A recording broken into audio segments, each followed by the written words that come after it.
This is the Marathon Handbook Podcast, and I am joined today by the Steve Prefontaine of the show, Alex Sear. Oh, I was hoping that was me. It feels so fitting that for was you. Me. Yeah.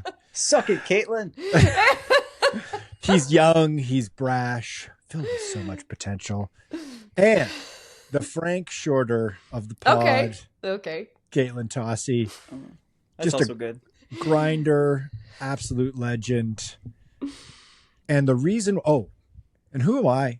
I'm the Jack Daniels of the podcast. I am not the Tennessee whiskey, but the exercise physiologist. The reason why I mentioned these three important characters in American distance running history is because today we are talking about a little thing called running economy or efficiency. We're going to get into what it is exactly because it's sort of an opaque term.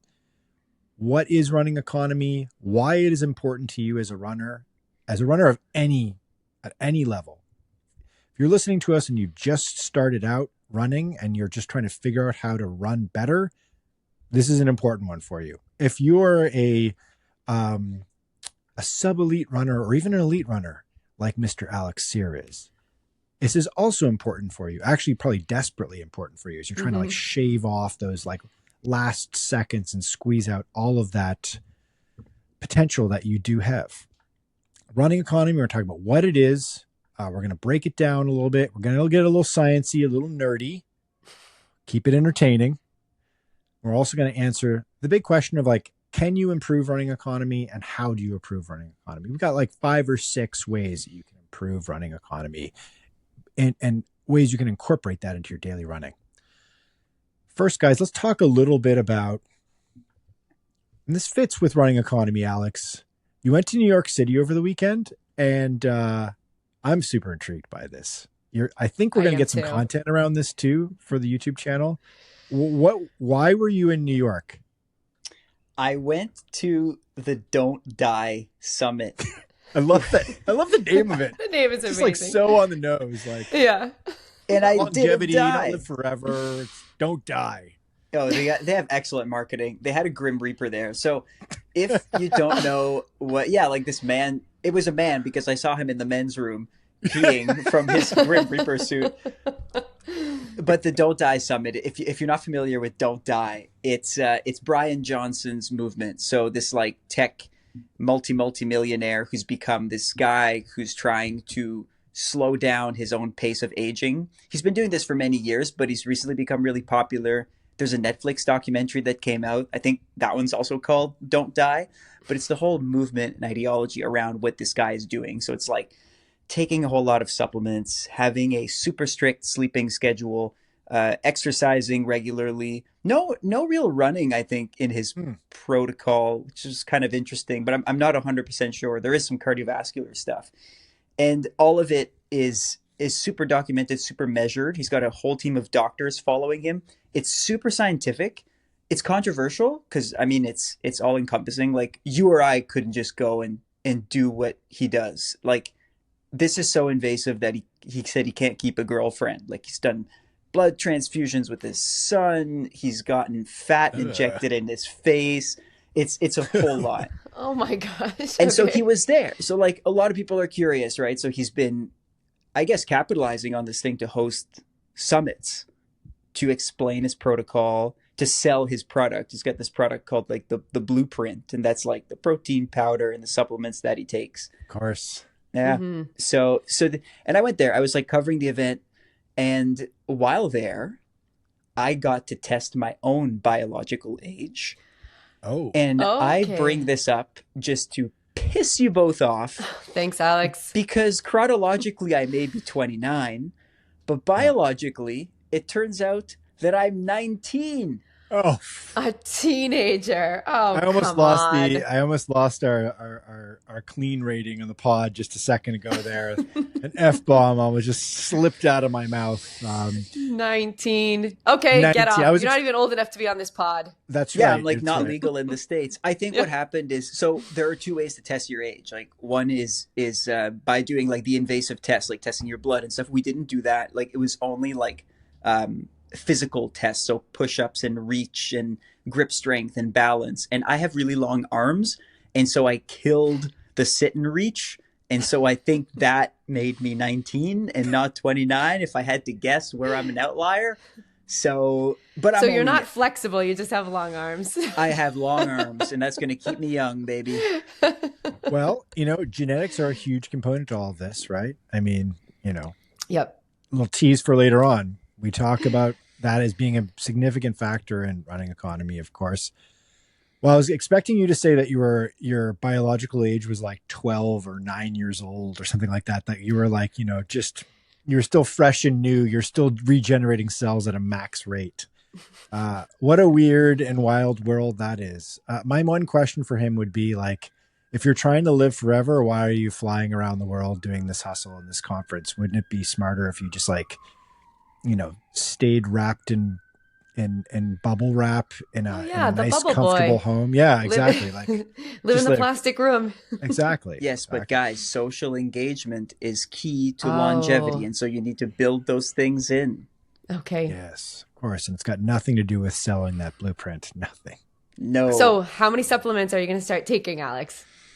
Oh, I'm on my own supplement journey, but it's Right. way more conservative. I've started on creatine, not because of the conference before then. Honestly, because of Brady Holmer. Shout out to Brady. He's been he writes a newsletter for us, and he's already quite big online. Exercise physiologist, exercise science guy, and he started taking creatine, and he said it's been helping. So anyway, that's the extent of my experimenting, and I take an iron supplement because I always have. Mm-hmm. Katelyn, speaking of iron supplements, you're deep into marathon training for the Boston Marathon. That's right. I feel like it should be like the Ohio State University. We should call it the Boston Marathon. You're like probably like halfway through your season already, right? I can't believe it. Halfway through my season, just killing it. How many weeks until the Boston Marathon? It's 10, right? 9? Oh my gosh. It's soon. It's very soon. I don't have the exact number, but it feels soon, just in the thick of it, running long runs, adding in that marathon pace. I just feel shattered all the time. Oh no. No. I'm fine. After I recover the next day, I feel great to go back and add again. Just make sure I eat enough, make sure I sleep enough, and I feel well. But after the workouts, I'm like, wow, this is hard. Running road is so hard. And I will always say it. Like 100K trail race feels like a breeze next to a 42K marathon. And you're building that running economy right now. We're not going to segue just quite yet, but you're right in the sort of the thick of like strengthening your running economy for race day. You're trying the sort of like to thread the careful needle of doing the like mid-season prep race or just like a fun race while still like training through, right? You're like going to do a trail race in Costa Rica. Yeah, I was looking around for a half marathon because I thought a half marathon road race would be really great for me, just for that race experience. I couldn't find one that would work in this season. So there's this really awesome local trail race. There was 16K and there was a 25K. And I said, well, since it's trail, I'll do the 16K. And even though it's trail, and it will have a ton of uphill and downhill, what I'm looking forward to is just the race experience and just trying to push really hard for that 16K. So I think even though it's trail and I won't be running on the road or I can't practice my marathon pace per se, I think I'll be able to practice just running really hard. So it'll be helpful no matter what and super fun. I can tell you guys, speaking of running on trails, so we're recording this Wednesday, February 19th. And much of North America is just like blanketed in like a snowpocalypse, an Arctic nightmare. They use the word vortex a lot. A vortex. I don't know. Vortex. That's what I was trying to sum up. I was like, what's that like? What is that weather network term? The vortex, the Weather Channel word. Guys are getting pummeled. Vortex. Yes. Yeah. And it was minus 16 degrees Celsius this morning. That's That's 2 degrees Fahrenheit, my American friends. That is cold. And that's without the wind chill. It was That is so cold. below 0 Fahrenheit with the wind chill. And we've got like feet of snow on the ground. It's just terrible running conditions. And last Friday, I actually didn't decide. I went with a friend of mine for a run.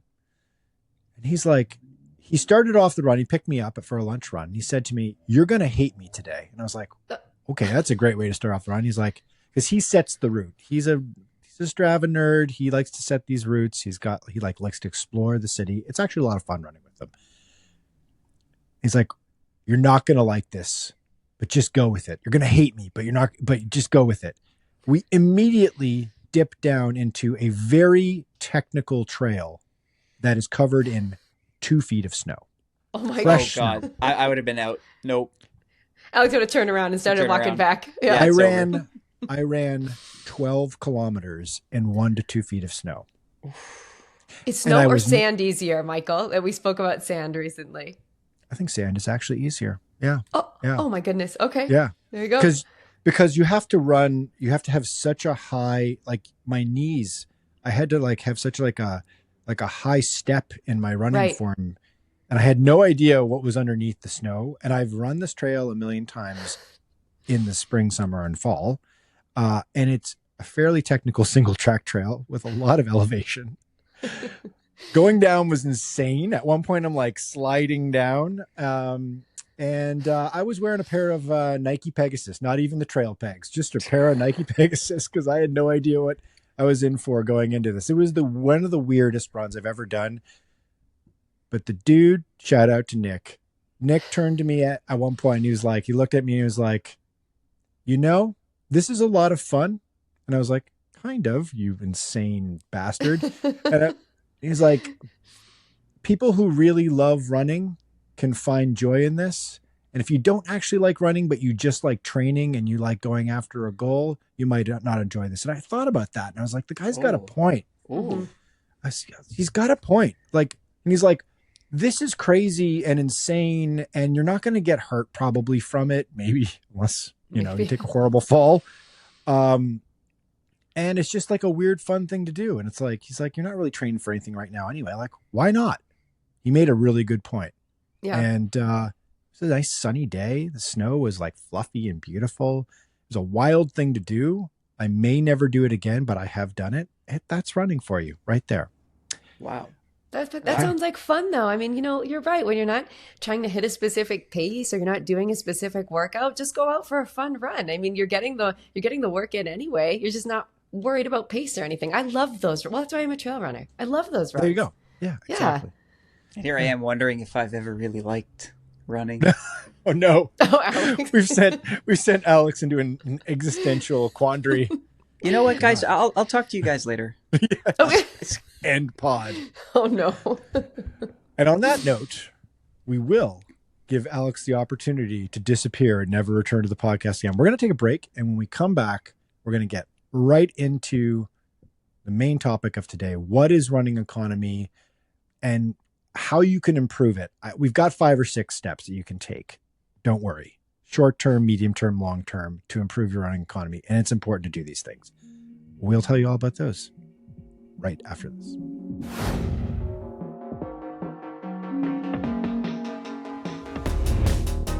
Running economy. We've heard a lot about running economy. It seemed like the last decade, it's just this, it's this concept, this term within sports science, within running specifically, obviously, hence the term running economy. It gets bandied about quite a bit, but I find it's an opaque term that if I were to poll 100 random runners of all ability levels, what is running economy? I'm not sure what the batting average would be in terms of correct answer. So, Alex Sear. What? The youngest, fastest. Our 19-year-old. Yes, our 19-year-old Alex Sear. What is running economy? You're going to me. Okay. Yeah. And then Coach Katelyn can come in and correct your can correct? Yeah.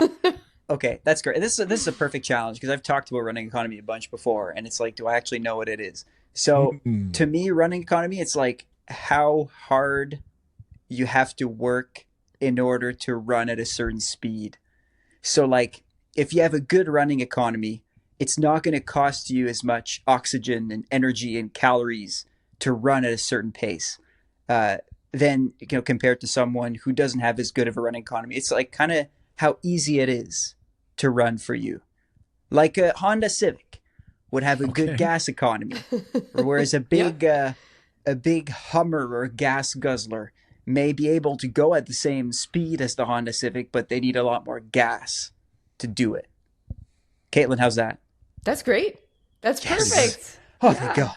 Fuel efficiency in a car, like miles per gallon. That's exactly how I would have said it. Amount of oxygen you consume at a given pace, right? So you can have two runners, right? You can have two runners running together at the same exact pace, and their running economy can be quite different. So that means one is consuming, of course, the less oxygen you consume, the better running economy you have, right? So that's the way that you want to look at it. It was my turn. I took a deep dive, guys. I went in and got some good info. So let's compare a couple of legends, okay? So let's think about Steve Prefontaine and Frank Shorter. So we're going back into the 70s, right? Munich Olympics. So Steve Prefontaine had a VO2 max, right? And this is part of the trifecta. You've got the VO2 max, the lactate threshold, and the running economy, right? So Steve Prefontaine had an 84 VO2 max, right? Super high, super elite VO2 max.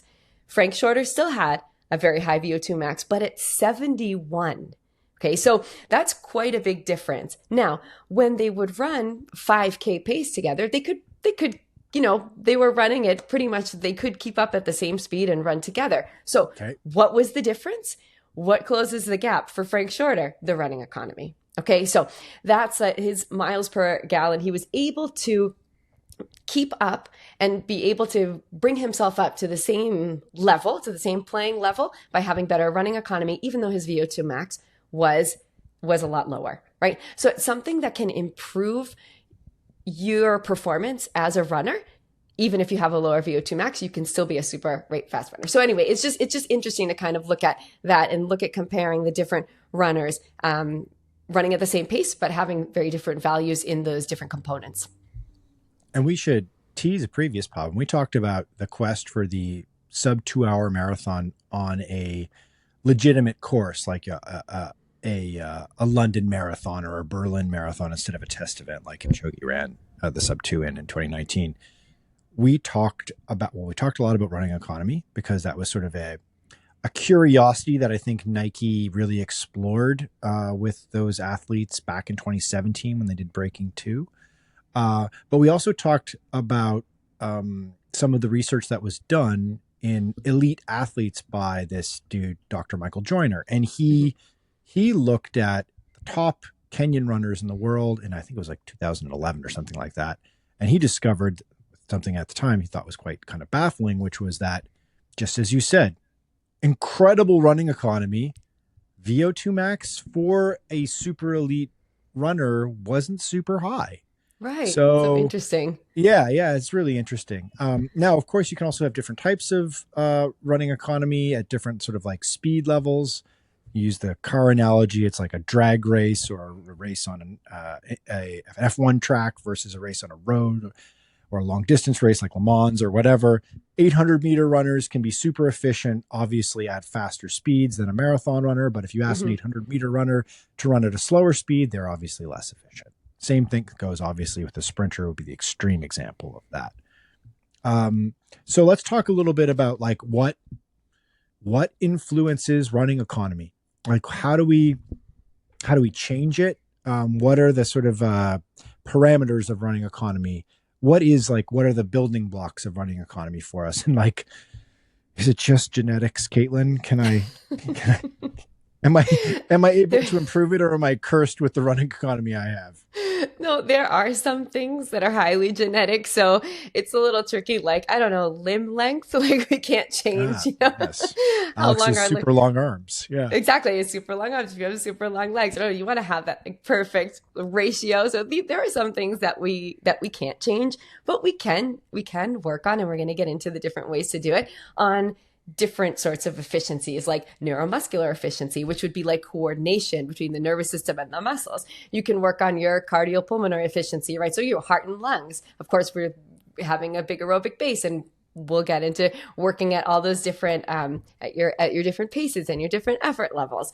Biomechanics, that's something that gets a little, you use specific biomechanics, and then you get into technique, and that gets a little murky, right? Because we don't want to take too deep of a dive into that, because before it was like you have to perfect your running form and you have to make it excellent. You've got to change this, and this. But now the research is saying more like, if you run with that running form and you've been doing it for thousands and thousands and thousands of miles, if you want to make a change, it's got to be pretty gradual, because actually trying to make that change can make your running economy worse, because you're changing something that you're so used to doing, right? Yeah. So, but there's something in there with biomechanics as well. Yeah, I think all three of us actually coincidentally kind of started running at the same time. Alex was still in diapers, and Katelyn and I were, in our college days. But we all sort of started running roughly at the same time, which was during what I would call like the great running form scare of like the late aughts or whatever, where it was like there was a real obsession with running form, I'd say about 15 or 20 years ago. And it was like, this is the solve. This is the be all end all of running, is you need to like master your running form, and that will make you the ultimate version of yourself as a runner. And I think that's been somewhat disproven to a degree, although it's still a very kind of like murky and controversial subject. But have either of you guys, do either of you obsess or have obsessed with your running form in the past? Alex, is this something that like in the high school or college days, the coach like doing drills to make sure that your arm carriage was correct and your knee drive was right and stuff like that? So in my undergrad, so between the ages of 18 and 22, I was at a very like cross-country focused school. And so we put less emphasis on running form, because there wasn't much speed. We didn't have an indoor track, right? So it wasn't so geared towards the speed. Mm-hmm. After that, the following coaches that I had were more track-focused coaches, and both of them had the same feedback for me. They were telling me I was a shuffler, so I didn't have much of a kickback. Okay. And that's where they struggled with the same thing. They wondered, both of them, and they don't know each other, right? I lived in two different cities. They wondered, how much should we change this guy's stride to give him more of a back kick and maybe strengthen his hamstrings? And how much should we just leave him to do his thing? He's already 22, 23. He's been running like this for 5, 6, 7 years. Maybe that's just how he runs. What happened was that I didn't do any particular stride correction, but I lifted at the gym. I did a whole lot more strength and speed training. Mm-hmm. I was also transitioning from cross country to 1,500 meter work or mile training. So that happened naturally. And by getting stronger, my stride changed and I stopped shuffling. Yep. And so I don't know, so I'm a bit of two minds. I think if you do a lot of running, if you strengthen yourself, you're probably going to correct the things that are really wrong with your form. Yeah. But I still, to this day, I have little things about my form that aren't perfect. Like I have a bit more of a swing on one side than the other side. And it is what it is, I guess. And I've never tried to correct it because it doesn't seem to be causing me any issues. So, but that's excellent. That's exactly what you want to do. You want to strength train. And by strength training, you're indirectly fixing your form. So that's like, if you're going to approach it, that's absolutely the way to approach it. Hold on, Katelyn. Hold on. Sorry. Pull it back here. We're giving away too much. We're gonna do a whole our closing segment will be on, the 5 ways that you can our tips for how you can improve your running economy, and you've just teased a big one there. But I think that there's we always talk about should you be a heel striker or not? And heel striking is affecting your efficiencies and your running economy and holding you back as a runner. And you got to get on your midfoot or your forefoot or blah, blah, blah, blah, blah. But I think the reason why, especially a lot of newer runners, heel strike is because that is actually the most efficient way you are moving your body at that time through time and space, right? And so in a weird way, it's a form of efficiency until you develop, you know, a bigger aerobic base. Your body composition changes. Your neuromuscular efficiency improves. You strengthen those muscle, your slow and fast twitch muscle fibers. Your biomechanics improve. You become more metabolically efficient. You build a bigger aerobic engine. The mitochondria in your body develop, those little batteries that power your aerobic engine. All those things need to come into place. But when you're a beginner runner, you don't have any of those things. So your body is actually just trying to like figure out, your brain and your body are working together trying to figure out how to move from point A to point B as efficiently as you can without, you know, totally messing yourself up. And that's the reason why you're heel striking, right? Okay. Before we take a break, we're going to take a little break in a second here. Then we'll get into tips and our own personal experiences here. How you can figure out your running economy. Okay, we've talked about VO2 max. There's a VO2 max test that you can do. There's a variety of sort of like fairly accurate VO2 max tests you can do yourself, like on a track and stuff like that as well. Our watches now are more accurate than ever at telling us things like our VO2 max. But running economy is again, a more sort of gray area. But you can do a lab test. Have either of you ever gone in the lab and had your running economy tested before? I have. I have. And actually, what an experience that was. So, you know, you go to the lab, get all hooked up because, you know, the reason why you can't measure your own running economy is because you need to have the mask, right? Because they need to be able to measure the oxygen that you're consuming and the CO2 that you're expelling. And so that's a big part of the test. So I take my test. I'm super excited. I go into the hospital to this amazing cardiologist here in Costa Rica. We actually train him in the running club and he's wonderful. So he took my husband and I in, who are the coaches and runners, and he wanted to test our running economy. So I take my test. I'm psyched. I feel like I am flying on that treadmill, just like really running as fast as I possibly can. I'm like, I'm going to ace this test. I'm going to do amazing. So I take the test. I get off. The cardiologist is explaining my stats to me. Okay, next. My husband gets on, takes the test. My husband gets off the treadmill. He calls like 10 doctors to come look at this. He's like, look at this perfect specimen of a runner. Look at how, like, I am telling you, I was like, are you kidding me right now? I mean, of course, I was so happy for him. It was hilarious. He called in like all the interns, the residents, everyone who's you know studying, and he's like, "Come take a look at this perfect running economy. You see where this drops off and this lactate threshold and this." And I'm just like, "All right, that's fine then." So anyway, took the wind out of my sails a little bit. I apparently do not have good running economy. Oh, okay. So you got something else going on that's making you a decent, you got like a something strong else. VO2 max. Your lactate Will? threshold.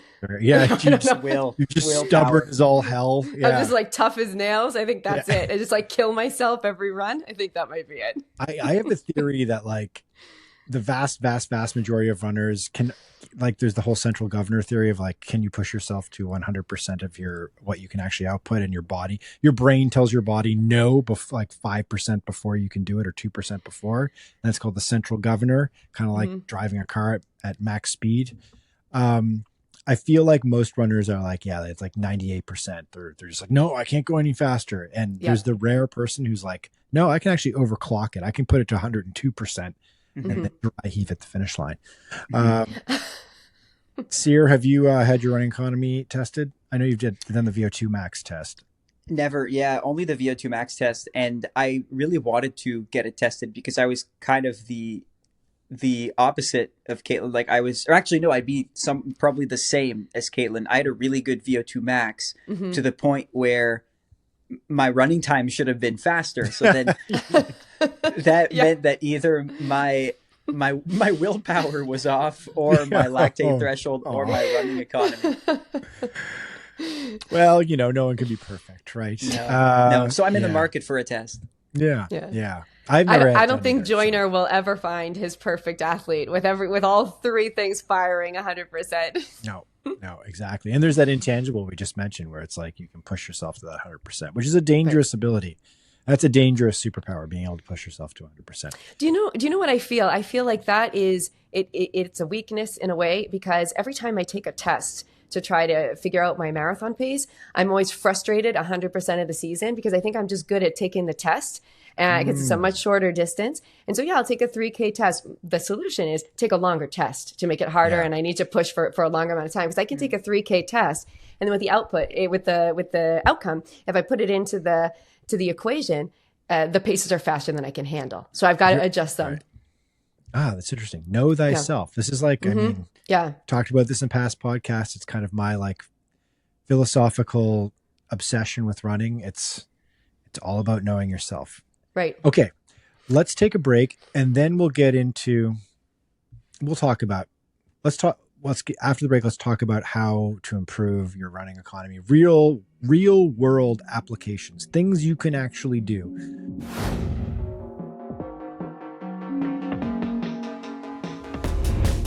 Six ways to improve your running economy, plus one bonus at the end. All right, let's go through it, guys. A little tease there for us to get to the end. First things first, the number one thing you can do, I think any runner can start doing today. It's a very, very simple thing to do. It's kind of fun to do, which is strides. Alex, do you do strides? Almost every day. There we go. Yes. We're talking. Nice. Yep. My coach hates me and makes me do this fartlek session on every easy run.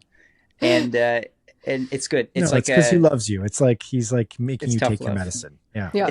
It's tough love. It's like just a quick fartlek at the end of each run, right? Like 1 minute, 45 seconds, 30 seconds, 15 seconds. And the goal is just to get your legs moving. It's not meant to tire me out. Mm-hmm. It's just to keep me in touch with good form and speed.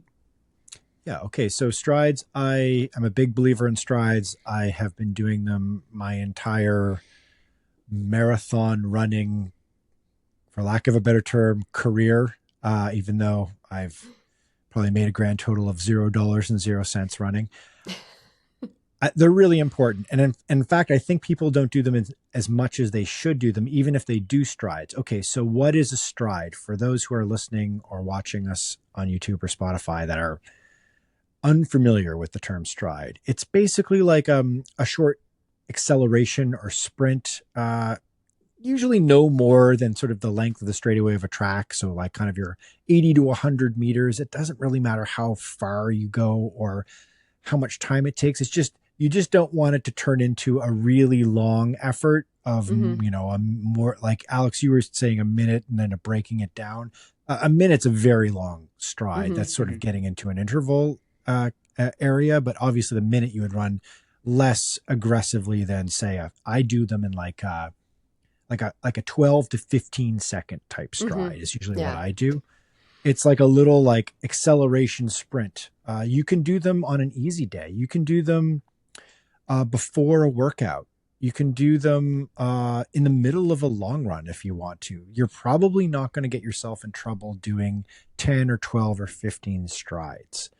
An alternative you can do to a stride, which is like a variation on the stride if you're bored of running on flat land straight, is a hill sprint, a short hill sprint. Same amount of distance. You pick a very steep hill, say a hill in your neighborhood, with a really good steep grade that really slows you down when you're going up it, like a hill steeper than you do a hill workout on.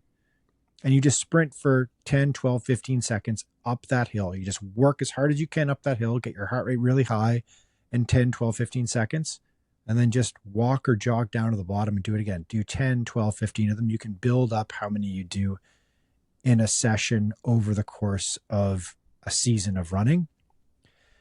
And I have heard anywheres from 1 stride per mile you run a week as a rule of thumb to 1 stride every 2 miles. If it's like, cause that's intense. Like that's a lot. Yeah. If you run 50 miles in a week, it's 50 strides in a week. You got to try to fit in here and there. That means Yeah. you're striding out every single day almost, which Right. I don't wonder if that's not a bad idea, particularly in the first, say, month of, say you're training for a marathon in the spring and you're working on like a, 14, 16 week program, like the first 4 weeks. If you're doing strides all the time, I don't think that's a bad idea because you're probably not doing a big workout, right? Not yet. So Yeah, you know what? You know what I love about strides too is that when you're just kind of having a moment where you feel like you're getting a little slow or you're feeling a little sluggish, throw in one of those strides, and I feel like it automatically makes me just run faster. It just makes me feel more efficient in general, and I love throwing those pickups in when I feel like when I'm having a bit of a rough day. yeah, it sort of turns the switch for you a little bit, right? Gets the Exactly. blood flowing. And of course, the reason why we do strides with regards to running economy is over time, that's just training in all of these kind of good behaviors, these the neuromuscular relationship, the efficiencies of how your form is moving, like talking about like how you improve running form over the course of like years. Just do a lot of strides for over a long period of time, and your running form will gradually improve over that time. And it's also a great way to gradually improve your cadence over time, because that's something that for me took years and years and years to improve. I did it very gradually, and I felt like strides, just those pickups, are a great way to start working on your cadence without overdoing it, like we were mentioning before. Not to overdo it so you're not, pushing something that just isn't the way that you run, right? But cadence work is great with strides. All right.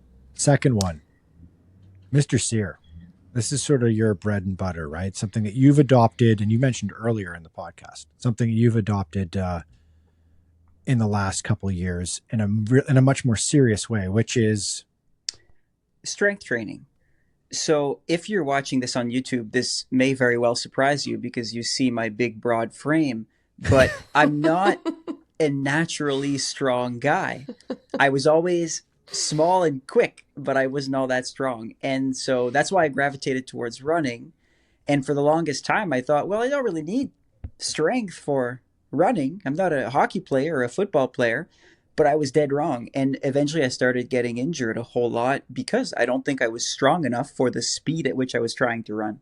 Yep. And so in the last several years, I've incorporated strength training. Now, the tough thing at the gym, and I'll tell you right now, if you're not someone who strength trains for running, is when you go and you try it out, you're going to want to lift a little bit heavy because that's where the benefits come. It's like kind of when you're a little bit near the edge of what you can lift, like doing a good strong deadlift, a good strong squat. With that comes the injury risk, and I've eaten it at the gym before. I threw out my back deadlifting last year. It's a fine line. So like now I always try to lift, something that I know that I can handle. I try to get to the gym like rested, hydrated. I don't just treat it like an afterthought because it can be an injury risk. But then ironically, if you don't go to the gym, that's also an injury risk. So I try to incorporate it like pretty thoughtfully. And I see the results. Like when I get on a good strength training kick like that, say for me, it's like a 5-10 mile, that 5-minute mile starts feeling like an easy 5:15 or 5:20 mile. Like I can run faster without working as hard. So it's like, there you go. Running economy. It's improving my running economy. Yeah. All right. And I guess we can add to that as sort of like a footnote to strength plyometric work. Mm-hmm. Mm-hmm. Yeah, the plyometric work will help a ton with, I don't know if you guys, heard a lot about leg stiffness, right? So you want to have a better ground contact time, right? Which is how much you're bouncing off the ground, like how you want your foot to spend as little amount of time as possible when it hits the ground. So things like plyometric exercises, which is jumping, right? Jumping jacks, squat jumps, jumping lunges, box jumps, all of those sorts of things where you want to be explosive, right? So any jumping exercise is really explosive as a plyometric. So that can help with things like leg stiffness and ground contact time and just strength in general, explosiveness. So plyometrics are a great thing to throw a couple of exercises in, maybe at the end of your strength training session when you're kind of wrapping up to get that in. You don't want to do a huge long plyometric session because you also don't want to overdo it, but throw a few exercises in there at the end, and that'll be a great addition to help with your running economy. Because running is jumping. when you Exactly. That's right. right? Yes. You're jumping. Exactly. That's exactly right. Jumping a little bit forward, you're skipping. Yeah, a box jump. It's amazing if you've not done a box jump in a while or never in your life, and you go and you give it a shot. You try to do, let's say, 3 or 4 box jumps in a row. It reveals just how efficient or inefficient you are at that Right. basic act, right?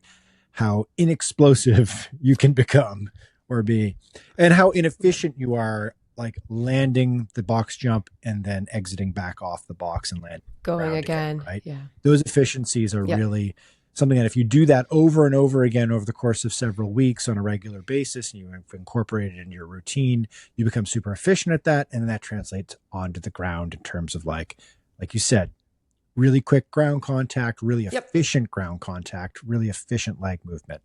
And that will help ease the burden that your body faces in terms of like getting your legs to do that for you when you're running. All right. Can I add one quick thing? Yes. Just a personal experience. Mhm. When I go to the gym, I tend to like go 3 by 12. Like that's kind of like a set in your head, 3 times sets of 12. If you're not sure about the box jumping and you're that inexplosive person that Michael's talking about, don't be afraid to be like 3 by 4 or Yes. one set of Mhm. 5. Because Right. I've built up too quickly. It's hard on the body. So like, don't just feel like you need to do 50 box jumps because you're you're going to be hurting the next day. These are simple exercises that I think in our minds we see them and we kind of have like a muscle memory of how to do these things from like being alive, from being kids, from playing out in the playground when you were 7 years old. But then actually executing on it is a totally different thing altogether. So like start small and work your way up. Yeah, do Yep. one set of 5 and see how that goes, right? Mhm. All right. Number 3. Building an aerobic base. It's as simple as that. Just run more. Run. Yeah. Just run more. Just run. Just add to your running. This is a tricky thing as well because you have to do it intelligently. I wouldn't suggest if you're running 3 days a week to suddenly starting to run 7 days a week. That's a big jump for your body, right? But just run more, run easy, take it easy, do your easy run. The gospel of distance running, easy runs easy, hard runs hard. That just remember that, don't take the hard days off. Don't go hard or even moderate on the easy days. Embrace the easy day. But you got to build that aerobic base, right? And Katelyn, what's like, there's some science behind this, right? Like in terms of building mitochondria, which you've mentioned earlier in the podcast. The reason why we build an aerobic base for running economy is... Yeah, I mean, basically what you want to do is you just want to be able to be able to run longer at faster paces, and that all begins at the base because as you build your volume and you run for longer distance or longer amounts of time, you're going to automatically get used to running at this pace and your body will automatically become more efficient at running at this pace. The more you do something, the better you're going to get at it. And what we look at, like as a coach, what I look at with my athletes is, especially really competitive athletes, is you want to find the balance between, I want that athlete to run as much as they can with zero risk of injury. So you want to find that balance for everyone because the more you run, the better you're going to become without risking overtraining and without risking injury. So you need to find that sweet spot. And like Michael said, gradually increasing, usually we go with the golden rule of 10% a week. You don't want to do that. And you need to have your detraining weeks. So you've got to figure it out. It's a big master plan, but running as much as you possibly can without risking overtraining or injury is the golden rule to becoming a more efficient and economical runner. It's like the number one piece of advice I give to any runner at any level is just try running a little bit more. And it's as simple as that. Just try running a little bit more and just take it easy. Yep. And this segues nicely into number 4, which is try running on a regular basis at what we would categorize as VO2 max pace or sort of between mile and 5K pace. Mm-hmm. Basically, this is like a fancy way of saying add a workout to your week. Mm-hmm. Do intervals. Yeah, do intervals. Yeah. And that will build your running economy over time, because you will develop super efficiencies by running intervals at that pace over time. You will build your VO2 max, which will help with your overall running economy at that pace. Alex, you're somebody who lived in you're somebody who lived in VO2 max land for a big chunk of your running life. This is something that obviously improves running economy over time. You're now Mr. Half Marathon. You're focusing on that distance right now, as well as 5Ks and 10Ks, something that you obviously do on a weekly basis. VO2. Yeah, absolutely. And the best way to see how much a VO2 max hard workout affects your body, don't do this at home. Get injured for 3 months. This is what happens to me. If I come back from an injury, I'll spend a couple weeks not working out, right? Because I'm building up slowly. And I swear the day after my first VO2 max workout, I wake up and I feel like a different guy. My muscles are activated. My legs are stronger. I feel like my lungs doubled in size. It has such an effect on you. And I remember talking to one of my previous coaches, and he said, if you need to get fit and you only have 3 weeks to do it, you hammer the VO2 max workouts. They're a huge bang for your buck, which also means they're very taxing on the body. Don't go out every day and do VO2 max workouts, but they're a must. No matter what you're doing, you should incorporate them at least sparingly in your training plan. The legend, Kenenisa Bekele, the great 5 and 10,000 meter runner who turned into a great marathon runner. So he obviously had some incredible running economy, as well as he must have a very high VO2 max. He was a world record holder in the 5,000 and 10,000 meter for a long time. He famously would get himself in shape in 3 weeks by doing exactly what you just described, which was just hitting VO2 max workouts very, very hard. Yeah, if there's a workout you want to do and you want to feel like you've both exhausted yourself, and also the next day, as you said, you wake up and you feel a little tingling sensation, like something has changed in my body, the VO2 max is definitely the way to go. But obviously you want to do it in an intelligent and structured manner. Yes. All this to say, probably a great idea to get a coach, follow a program that makes sense to you for your goals. You just don't you can do a VO2 max once a week, workout once a week if you just want to maintain general fitness. But if you want to have success in a half marathon, a marathon, a 10K, a 5K, you need to program this stuff in. Okay. Speaking of goal races, our number 5 way to improve your running economy it's simple. If you got a goal and you've got a goal race in mind, run at that goal pace, or something approximating that goal pace, or perhaps in a safer way, it would be running at what the perceived effort is for that goal pace at that point in your journey of that season, right? Because if your goal marathon, say for example, Katelyn Tossi, is to run 2:59:59 at the Boston Marathon, just as an example. In my dreams. In your dreams. In my dreams. The goal pace is not going to feel like marathon pace, say 10 weeks out. You're right. Probably going to be more like 3:05 is going to be, if you're ranging towards it. So you have to sort of adjust, but have a goal in mind, figure out what that pace is, and start getting comfortable bit by bit doing little bits of that goal pace on a regular basis, right? Alex, you do this. You do this on a regular basis as well, in short increments. You're doing short little sessions of running goal pace for a few minutes at a time and things like that. Yeah, I ran so much at goal half marathon pace for these last 2 builds that by the time I got to the race, I was locked in, and it was really easy. You want to avoid getting to your race and having to run race pace and then have it feel foreign to you from the start. That's more likely if you're doing a shorter race. No marathon should hurt in the first couple kilometers. But if you're training for a 5K and you want to run 20 minutes, that's 4 minutes per kilometer, right? You got to know what that feels like. You have to have done that many times in preparation for the race. So, yeah, totally. Yeah, I absolutely love throwing goal race pace in because I do know a lot of runners who don't do that for the marathon. And that to me is key. I do intervals. So I think this weekend, well, when I'm going to run my long run tomorrow, I've got to do, 4K at easy pace, 3K at marathon pace, 4K at easy pace, 3K for 28K.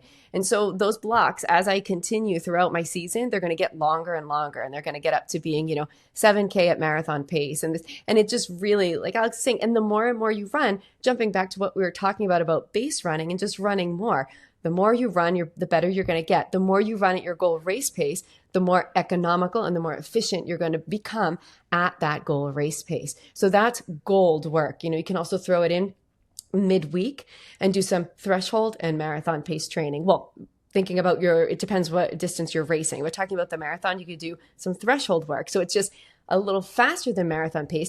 And then, so when you get to those marathon pace intervals, you can take a breath and say, oh, well, this doesn't feel as hard as threshold pace, right? So those are those little tricks to start working in there and improving that running economy. I feel like the last number of years I've been living in lactate threshold land. It's like I have so many workouts at lactate threshold pace. They're my favorite. And that's one core strategy and one pretty winning strategy for having a successful marathon is doing a lot of lactate threshold work and a half marathon as well, I imagine too. So, okay. So where are we at here? Our sixth and final tip for how to improve running economy. And this is one that I think kind of will, to a degree, as with many of the other ones, as with just like running more, like it all falls into line. There's a synergy to all of this. If you haven't sort of noticed already, that this kind of feels like the building blocks just of a successful, structured training plan, a goal-oriented running season where you've got a race goal at the very end of the season and you're working towards it in a coherent manner. And it will build running economy naturally. But this last one is to fine-tune your body composition. And what we mean by that is, I don't think we mean weight loss for the sake of weight loss. I think that's a very dangerous thing to suggest. Certainly not calorie counting. I don't even own a scale. Like, I just don't think along those lines. I don't either. Yeah. No way. No. Are we three scaleless people? I didn't know that. Yeah. Yep. There you go. Yeah. No scale. 3 anti-reptiles. Sorry. What a man. We're deep into it. Yeah, no. I don't own a scale. We used to have one in college, and we'd weigh ourselves, and it's just, I don't know, it didn't really accomplish much other than like give you another metric to look for. It just complicated things. Yep. Your weight goes down a little bit probably naturally as the season goes on, as you work hard. Yeah, as you strive towards that goal, as you layer in more volume, as you work on that aerobic base, as you add in a workout, which will, requires a lot of efficiency and really, stresses your body in a big way and requires a lot of recovery as well, as you add long runs. If you're doing, say, a half marathon or a marathon, as you're doing those strides and that plyometric work and you're hitting the gym and doing a little bit of lifting. I mean, like all this, the body composition will sort of come together over time. So there'll be this sort of like wonderful marriage of all of these tips will turn into a really successful body composition. But there are some like things around the edges you can do as well, right? Like I think diet, and I don't mean dieting, I mean like actually thinking about what you're putting in your body is a very important thing. I know it's something that like, I think every season I go into it thinking to myself, okay, just be a bit more of a grown-up, Michael, like less cereal, No more mini wheats. Yeah. I love cereal though. Wheats. Yeah. It's so easy, right? Like less of the stuff that's in the center of the grocery store, more of the stuff that's along the periphery of the grocery store, I guess is one sort of like easy way to think about it. Right. Eat whole foods, have a balanced diet, try to eat a lot of fruits and vegetables, just the basic stuff. It's common sense, right? It sort of impose common sense on yourself when you're thinking about fueling your body. And also make sure you feel enough, because if you don't feel enough, you just won't have good workouts in general and you won't be able to improve your running economy. That's always my side of it as well. So you have to look at both sides. That was my New Year's resolution this year, guys. And I have been killing it, I think. Nice. Making sure to fuel up really well before those long runs and your workouts, so you feel good. Because you feel good, yeah. You'll run better. You run better. You'll improve your running economy. Mm-hmm. And one final bonus. We said there was a bonus one. And this one we're going to turn to Alex Sear to discuss in more detail, because you are the one who knows the most about this stuff. Super shoes ? Yeah, that's the big one, right? Super shoes, I don't think this has been necessarily proven or tested more so, but I think there's a general consensus that super shoes will make you more economical as a runner. Another way of saying they clean up your stride. You don't have to work quite as hard to run a PR in a pair of Alpha Flies than in a pair of Pegasus, for example. And this just makes sense. Like, try to wear a shoe from the 1990s, a big bulky shoe that doesn't really give you much. Your run is going to feel like every Gen Z kid right now wearing a pair of old New Balance or Asics shoes. Yeah, like try running in those. Try running in those. They're now stylish, right? It's like try those. It's going to be way harder. Your run is going to be tougher. So I think there's a built-in running economy in those super shoes, for better or for worse. And then that probably, if you're thinking, oh, geez, well, I should wear some super shoes, you should maybe ask yourself, how often should I wear these super shoes and benefit from that running economy? My take on that is, in a race, absolutely. In a workout, sometimes. Super shoes or super trainers, which have a little bit more cushion to them. But it's probably best not to do it all the time, because with the lack of cleaning up of your stride that these shoes do, it allows for your own body to take control and improve its own running stride. It's like running on super shoes to an extent is kind of like being on an escalator, right? You're not actually training yourself to move forward as much as you would with a regular training shoe. Yeah, so it's a good analogy. Nice one, Sear. Yeah, thank you. So take the benefit for a race. Why wouldn't you? We need Thomas back on the podcast to debate whether or not one should wear super shoes. That's right. He's anti-super shoe. He thinks it's sacrilegious. Don't take that free running economy. It's cheating. You've got to work for that running economy. Whereas I'm like, of course, take it. It's free. But or they're $700 if you're wearing the Adidas Pro Evo, 700 Canadian. But maybe don't wear them on your easy runs. Like train your body to become more economical and wear the Nimbus or something. Yeah, I think that's where we sort of have landed with super shoes, is that, like, yeah, it feels like they clean up your stride. They kind of like, they tighten up the loose ends, particularly in the second half of a marathon if the wheels are starting to come off, right? And so they're giving you a little lift there. They're kind of correcting you back into the place where you should be. But obviously, this is not something you want to be wearing every day, because then you're not going to learn these very good habits, physiological habits on your own. And you're not going to actually be a more efficient runner. Okay, I think we've covered running economy. I now understand what it is. I now understand what the little things I can do beyond my cursed genetics, my cursed genes. Okay, we've got our 6 things, plus going out and buying a pair of Alpha Flies for our next goal race.